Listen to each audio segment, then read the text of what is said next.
भाई साहब जी जी मुंडे नूं कहना है कि यह जिहड़ा तरीका है ना, हाँ जी यह देखो अगर असी इस तरह पलस्तर करने हैं ना, Yeah. की मजाल है यार पलस्तर उखड़ जाए या कल नूं टायर उखड़ जाए Yeah. या कोई मसला रहे, उन्होंने दसो सो भी है सारे फर्श से केड़ा ना इस तरह करे। सारे इस तरह ठीक है, चाहिए। किदों यह तरीका करीदा सारा सीमेंट है, सीमेंट इहदे विच वड़ रहा, जज़ब हो रहा है। ठीक है, इस तरह माल सफा रहे हैं इस तरह। क्या बात है जनाब मेरे, क्या बात है।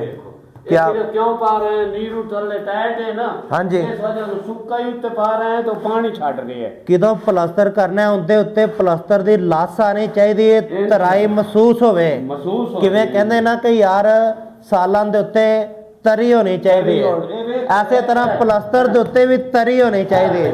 ठीक है, क्यों अली भाई? ठीक है, ए चपटी फड़ो हाँ जरा, चपटी फड़ो हाँ। अब बुंदा जरा देखो, जरा सारा सीधा तोड़ो तोड़,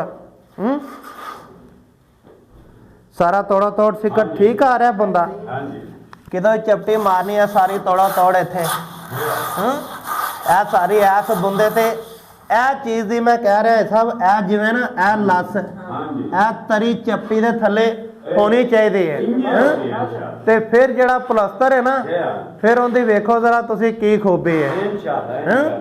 ते बेहतरीन दिल ला के काम करना है, तसल्ली नाल करना है, फर्स्ट क्लास करना है। एक गल मैं इहनूं कहीए, हाँ जी मैं आखा भी ठेकेदार आ ते काम मैनू चंगा चाहिदा है, हाँ जी, भावें झट टाइम लग ही जा, कोई मसला नहीं कोई दा, मसला नहीं। सानू कोई पुछन दसन वाला नहीं दा, नहीं, कोई शाम पुछन तक की कीता जे, नहीं, कोई किन्ना होया, पुछन, क्यों कोई- होया, ये कोई शक साडा अपना काम है अपना काम। अल्हम्दुलिल्लाह, जी। ते दिल ला के काम करना है। इंशाअल्लाह इंशाअल्लाह।